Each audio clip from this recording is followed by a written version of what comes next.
Hello students. Last time हमने discuss किया था सॉल्यूशन चैप्टर के अंदर molarity, mole fraction, mass percentage, different way से हम कैसे कॉन्सेंट्रेशन लिख सकते हैं, और उसमें हमने न्यूमेरिकल डिस्कस किए थे। तो उसमें मैं आपको जो है सपोर्ट मटेरियल से भी क्वेश्चंस कराऊंगा मैं आपको, तो वो भी हम सब डिस्कस करेंगे इसके अंदर। अभी एक लास्ट टॉपिक रह गया मोलैरिटी, तो वो रिकॉर्डिंग थोड़ी ज़्यादा लंबी हो चुकी थी, दैट्स वाई मैं इसको अगली रिकॉर्डिंग में लेके आ रहा हूँ। तो जैसे मोलैरिटी में डिस्कस किया था number of moles per litre of solution, इसी तरह मोलैरिटी क्या होती है? Number of moles per KG of solvent. मतलब खास मोलैरिटी में सॉल्यूशन होता है, तो मोलैलिटी के अंदर ये सॉल्वेंट होता है। ये डिफरेंस आ गया इसके अंदर। इसको हम स्मॉल एम से डिनोट करते हैं, मोलैरिटी अभी कैपिटल एम से डिनोट होती है।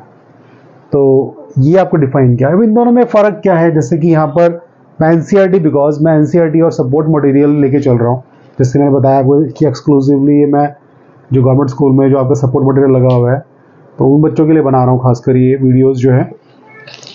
तो इसमें जैसे बता रखा आपको यहाँ पर कि each method of expressing concentration of solution has its own merit and demerits, that is mass percentage, ppm, mole fraction and molality independent of temperature. ये बोल रहा है कि जो मास परसेंटेज होता है, पीपीएम होता है, मोल फ्रैक्शन होता है, मोलैलिटी होता है, ये सारे टेम्परेचर से इंडिपेंडेंट है। और यहां पर आपका बोर्ड में क्वेश्चन भी आता है, एमसीक्यू आता है यहाँ पर एक मार्क्स का क्वेश्चन कि which of the following terms are independent of temperature, या which of the followings are dependent on the temperature. वो क्वेश्चन भी आपका यहाँ पर आता है। तो इसमें अब आप समझोगे सर ये इंडिपेंडेंट टेम्परेचर से कैसे हैं? तो बहुत सारे एग्जांपल्स हैं, जैसे मास परसेंटेज। मैंने अगेन बताया आपको कि what is percentage, everything which is present in 100। For example मैंने 3% बोला, मतलब 3 ग्राम प्रेजेंट इन 100 ग्राम। अब मान लो 100 ग्राम में कोई चीज़ 3 ग्राम प्रेजेंट है। अब मैंने इस 100 ग्राम को तोड़ कर जो है दूर दूर कर दिया, तो वेट तो उतना ही रहेगा या कम हो जाएगा? मान लो कोई चीज़ 1 किलो की है, मैंने उसको तोड़ लिया, आधा 500 ग्राम इधर रख दिया, 500 ग्राम उधर रख दिया, तब भी वो 1 किलो रहेगा, कोई कम तो होने से रहा। मीन्स ये वैल्यू भी सेम रहनी है, ये वैल्यू भी सेम रहनी है, मैं चाहे कहीं कितनी भी दूर करूँ कोई फर्क नहीं पड़ना। मान लो गर्म करने पर ये एक्सपैंड हो जाता है, कुछ भी होता है, तो मेरी इन दोनों चीज़ वेट के ऊपर कोई फर्क नहीं पड़ेगा। इसलिए मैं उसको क्या बोलता हूँ, ये इंडिपेंडेंट टेम्परेचर। सिंपली पार्ट पर मिलियन, 1 मिलियन के अंदर कितने पार्ट्स हैं? अब उसे 1 मिलियन को मैं एक छोटी जगह में रख दूँ, ये 1 मिलियन को मैं बहुत बड़ी जगह में रख दूँ, बात बराबर ही है। टेम्परेचर कोई फर्क नहीं पड़ता। अगर 10 लाख के अंदर जो है वो पार्टिकल 100 हैं, तो उनको मैं दूर दूर करूँ तब भी 10 लाख में वो पार्टिकल 100 ही रहेंगे, कोई फर्क उस पर नहीं पड़ता काउंटिंग पे। मोल फ्रैक्शन, आपका हिस्सा जो है कितना भी आपका फ्रैक्शन जो पार्ट है, मान लो कुछ भी, इट इज 2/5, 5 में 2 पार्टिकल्स हैं, तो 5 में 2 ही रहेंगे आपको। इसी तरह मोलैलिटी भी, बिकॉज ये mass of solvent in KG होता है। अब मास कभी भी चेंज नहीं होता टेम्परेचर साथ, बिकॉज आपने 1 किलो चीज छोटे से डब्बे में ले रखी है और इस 1 किलो चीज को पूरे कमरे में फैला दिया, मोलैलिटी जो बोल रहा है, और नंबर ऑफ मोल्स उतने ही है, तो मेरा मास ऑफ सॉल्वेंट तो चेंज हुआ नहीं, ना ही मेरे नंबर ऑफ मोल्स चेंज हुए, तो मेरी मोलैलिटी भी चेंज नहीं होगी टेम्परेचर की वजह से।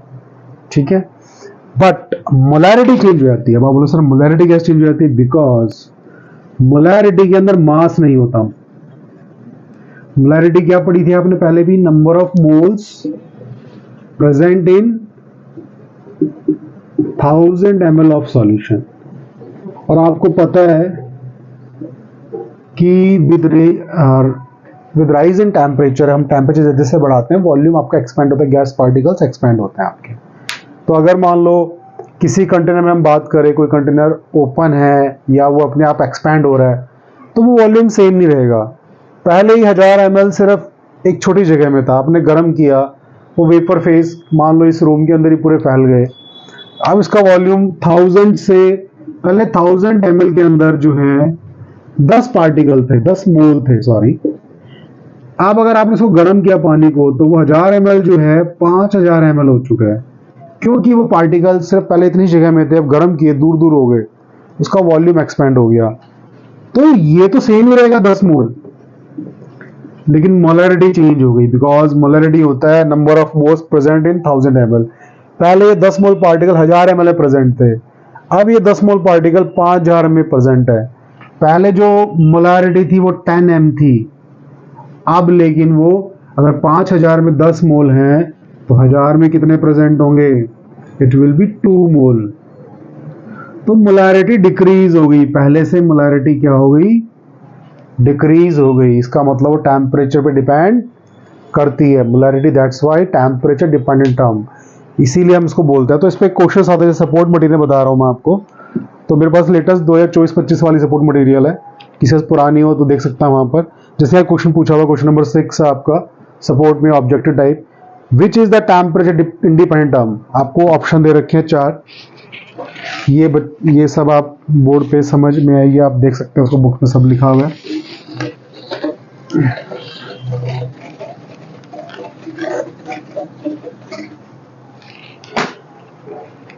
तो यहां बता रखा है कि टेम्परेचर इंडिपेंडेंट बता रखा है, W/W percentage, V/V percentage,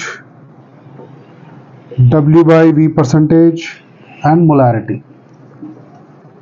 question पूछा टेम्परेचर से इंडिपेंडेंट टर्म कौन सी है। तो अभी मैं तुम्हें समझा दिया है कि वॉल्यूम भी चेंज हो जाता है, यहाँ भी वॉल्यूम है, यहाँ भी वॉल्यूम है, मोलैरिटी में वॉल्यूम होता है, तो ये तीनों टेम्परेचर पे डिपेंड करती हैं।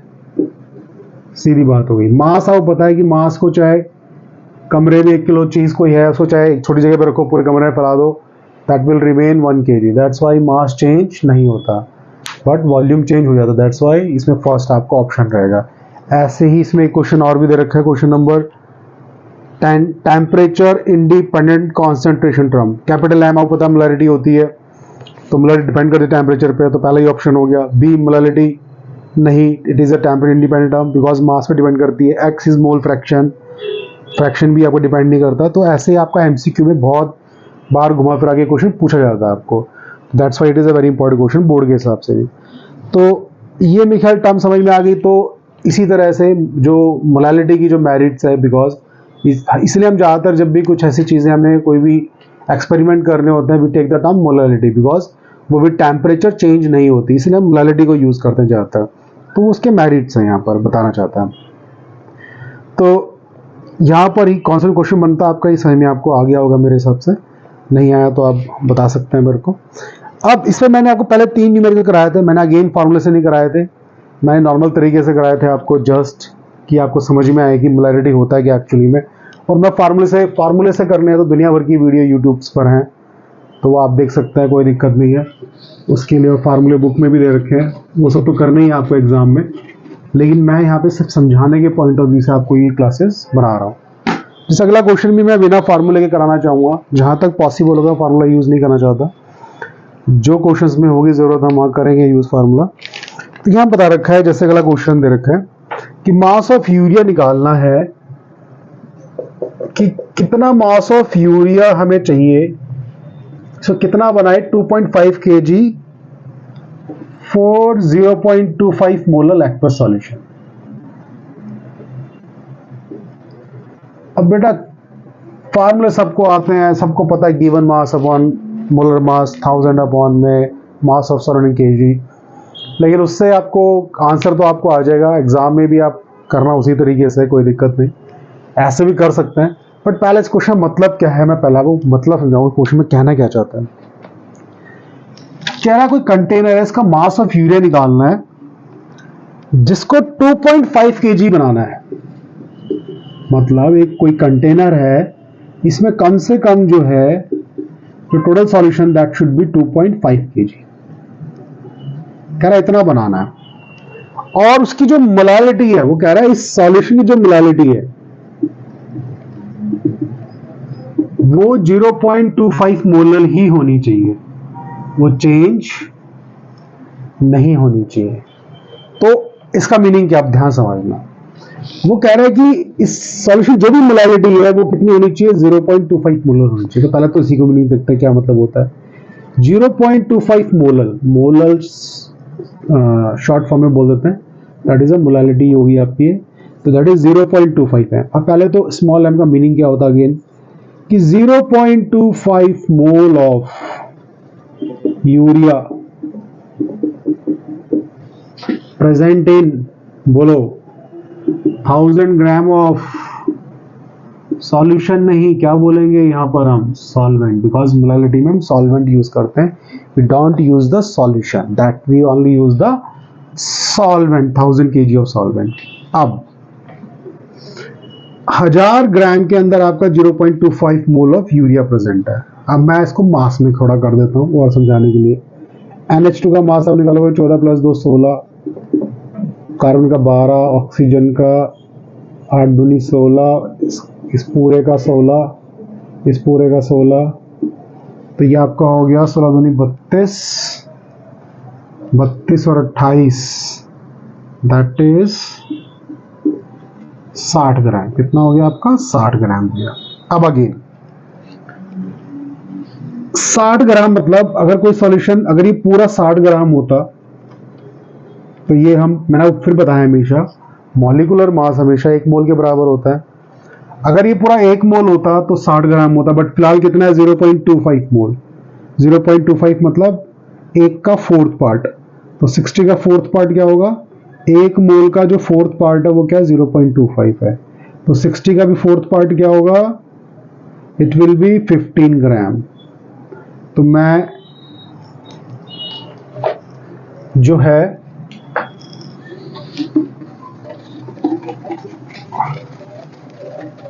अब देखो इसका मतलब ये हो गया, 0.25 मोल का मतलब ये था कि present in 1000 gram of solution of solvent. इसको मैंने कर दिया ग्राम में, 60 ग्राम बराबर 1 मोल होता है, 2.5 मतलब 15 ग्राम। तो 15 ग्राम प्रेजेंट है इन 1000 ग्राम, लेकिन बिकॉज यहां पर बोल रहे हैं मोलर एक्वस सॉल्यूशन बोल रहे हैं पर टोटल, तो अगर मैं टोटल सॉल्यूशन की बात करूं, मेरा सॉल्यूशन कितना हो गया, 1000 ग्राम प्लस में 15 ग्राम, दैट इज 1015 ग्राम। तो मैं ये बोल सकता हूं अब इस टर्म से कि मेरा टोटल सॉल्यूशन कितना हो गया, इतना, बिकॉज 15 ग्राम ये भी, ये सिर्फ सॉल्वेंट है।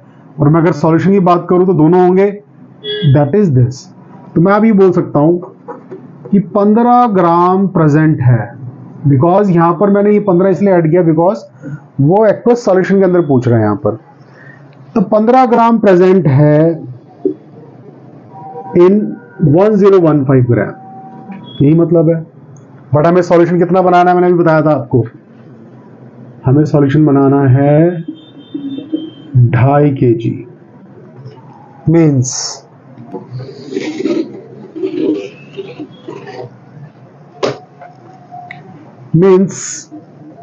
इसमें अगर मैं इतना ग्राम और पानी मुझे चाहिए, तो अगर मैं इतना और लेता हूं तो ये भी मेरा इतना प्लस होगा, 15 ग्राम और प्लस होगा, प्लस 500 ग्राम और चाहिए, हालांकि पूरा 500 नीचे थोड़ा कम चाहिए बिकॉज 15 30 ग्राम पहले से ही है। तो अप्रॉक्सीमेट अगर ये आप आधा ले रहे हो तो इसका भी आधा करो, तो 15 का आधा 7.5, 15 दूनी 30। अगर मैं अप्रॉक्सीमेट आंसर निकालूं तो आपको पता लग गया कि अगर मुझे 2.5 किलो बनाना है, 2.5 kg बनाना है मेरे को, तो मुझे यूरिया 37 पॉइंट, बिकॉज मुझे पता लग गया 1 किलो में 15 ग्राम प्रेजेंट है, तो 2 किलो में 30 ग्राम, 2.5 किलो में 37.5 ग्राम। अप्रॉक्सीमेट बताया मैंने आपको, आंसर एग्जैक्ट नहीं बताया, ठीक है, क्योंकि यहाँ मैंने भी इसको 15 को नेगलेक्ट किया है, हम इसका एग्जैक्ट आंसर निकालेंगे यहाँ पर। तो ये मोलालिटी हो गई कि भाई इतना ग्राम यूरिया जो है वो चाहिए। अब देखो इसका मतलब क्या है, अगर 2.5 किलो में 37 ग्राम है तो 1 किलो में 15 ग्राम है, और 1 किलो में 15 ग्राम का मतलब क्या हो गया, वही हो गया 0.25 मोलर। मतलब मेरा सॉल्यूशन वही, 2.5 किलो में इतना ग्राम लिया तो मेरी मोलालिटी चेंज नहीं, मोलालिटी वही है। तो वो मेन ही कहना चाहता है, अगर मैं इसको 5 किलो बोलूंगा तो डबल हो जाएगा, बट मेरी मोलालिटी सेम रहेगी। तो ये कहने का मतलब है कि मोलालिटी चेंज ना हो, सॉल्यूशन बढ़ाना तो ये भी बढ़ाना पड़ेगा, ऑब्वियसली बात है, मोलालिटी चेंज नहीं करोगे तो ये यहाँ पर बात समझाई गई है। तो ये तो मैंने अप्रॉक्सीमेट आंसर निकाला, एग्जैक्ट करना तो आप कर सकते हो कि 15 ग्राम के अंदर प्रेजेंट है 1015 ग्राम, तो 1 ग्राम में होगा 1015/15, तो सॉरी उल्टा लिख दिया मैंने, 1015 ग्राम में प्रेजेंट है 15 ग्राम, तो 1 ग्राम में होगा 15/1015 ग्राम। मुझे बिकॉज 2,500 ग्राम बनाया था इंटू 2500 ग्राम, इसको सॉल्व कर लेना, that will be your molality. आपका आंसर आ जाएगा यहाँ पर कितना ग्राम की चाहिए, ये आपका एग्जैक्ट 37 ग्राम आएगा जो बुक में आंसर है। बिकॉज मैं तो वो समझाने के टर्म से कर रहा हूँ, तो दैट्स वाई ये क्वेश्चन मैंने इस तरह कराया आपका। इसका जो क्वेश्चन नंबर 5 है वो अपने आप करना एक बार।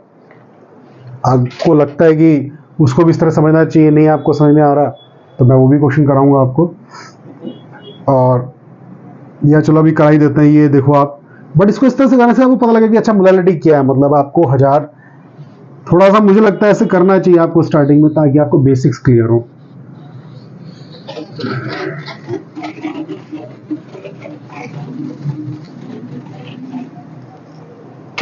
So next question again 2.5 calculate the molality and mole fraction of Ki, the density of 20% aqueous solution is। देखो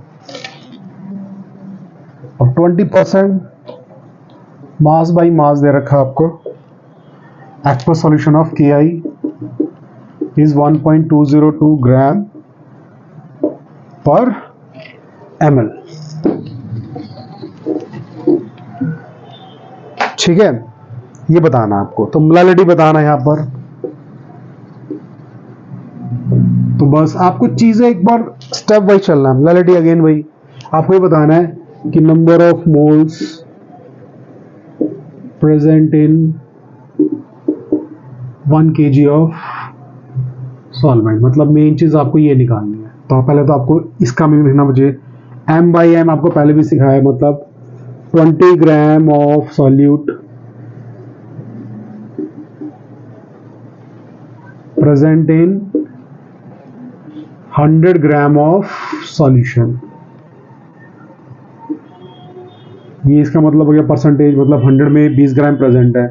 अब 100 में 20 ग्राम अगर ये प्रेजेंट है तो इसका मतलब 80 ग्राम क्या प्रेजेंट है, सॉल्वेंट प्रेजेंट है। 20 सॉल्यूट हटा दोगे तो आप, तो ये आपका सॉल्वेंट हो गया और ये आपका सॉल्यूट हो गया। मोलालिटी निकालने तो हम ये यूज कर सकते हैं, बिकॉज हमें मोलालिटी निकालनी है तो वहां पे हम सॉल्वेंट ही लेते हैं, दैट्स वाई हमने ये यूज किया 80 ग्राम। अब इसको हम कन्वर्ट करेंगे मोल के अंदर, बिकॉज ये बात कर रहा है पोटाशियम आयोडाइड की। तो पहले हम इसी को देख लें Ki। तो इसमें इसका मास होता है 127 ग्राम और पोटाशियम का आपका होगा इसमें दैट इज 166 प्लस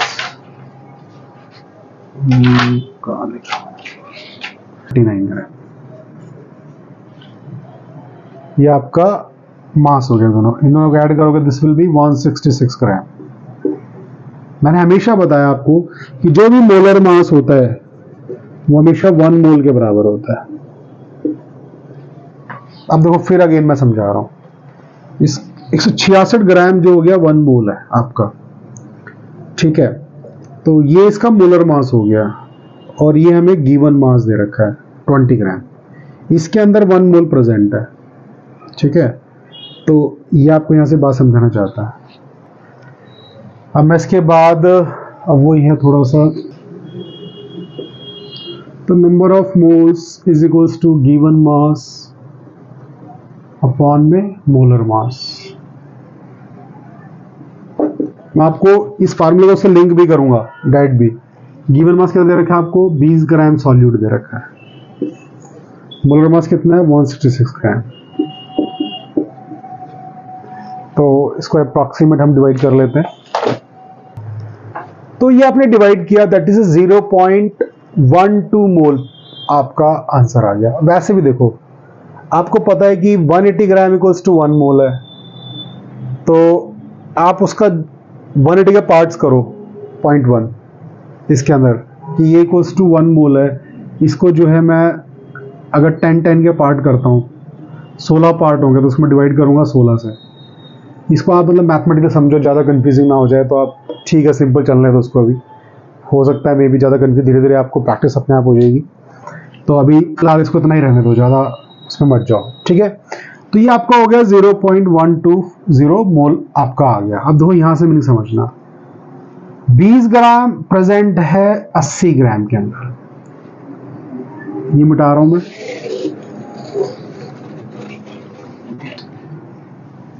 देखो 20 ग्राम प्रेजेंट है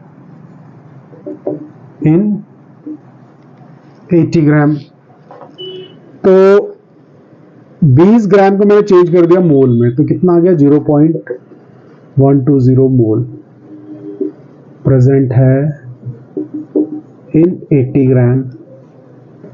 अब मैं आपको सीधा समझा देता हूँ कि अगर मुझे मोलालिटी निकालनी है तो मुझे पता है मोलालिटी क्या होती है कि number of mole present in 1000 gram of solvent. But फिलहाल क्या दे रखा 80। अगर सपोज करो ये 100 होता तो तुम बताओ मोलालिटी क्या होती। तो सीधा है, तुम्हें पता है अगर 100 के अंदर इतना मोल प्रेजेंट है तो 1000 में से किससे मल्टीप्लाई कर देते, 10 से मल्टीप्लाई करते हैं, आंसर 1.2 आ जाता समथिंग। लेट्स से अगर ये 100 ग्राम होता सॉल्वेंट, तो 100 ग्राम में अगर इतना मोल प्रेजेंट है तो 1000 ग्राम के अंदर 1.2 प्रेजेंट होता। आप सिंपली इसको 10 से मल्टीप्लाई कर देते, ये आपका आंसर आता। बट फिलहाल 100 नहीं है, फिलहाल क्या 80 है, तो हमारा आंसर भी इससे ज़्यादा आएगा।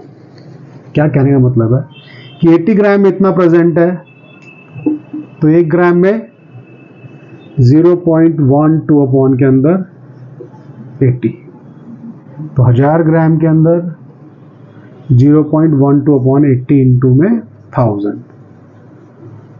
ये जो भी आपका आंसर आएगा दिस विल बी मोलालिटी। वही मतलब हो गया ना, 1000 ग्राम के अंदर कितने मोल प्रेजेंट हैं पोटाशियम आयोडाइड के, वही निकाल रहा हूँ। तो इसको आप बिना फार्मूले के इस तरह समझो, थोड़ा सा सही रहेगा कि 100 ग्राम में इतना प्रेजेंट है तो 1000 ग्राम में उसको 10 टाइम्स कर दो। बिकॉज 80 ग्राम है तो थोड़ा सा जो आंसर 1.2 से भी हमारा और ज़्यादा आएगा। इसी क्वेश्चन के लिए मोलारिटी निकालनी है, तो आपको पता है मोलारिटी में ग्राम नहीं होता सॉल्वेंट। पहली बात तो सॉल्यूशन की बात करते हैं तो हम 80 ग्राम लेंगे ही नहीं, तो इस कुछ नहीं, सारा क्वेश्चन सही है। मोल तो उतने ही रहेंगे आपके, वो प्रेजेंट है 100 ग्राम ऑफ सॉल्यूशन के, और आपको यहाँ डेंसिटी दे रखी है 1. वो बोलना चाहता है 1 ml जो है 1.202 ग्राम के बराबर है।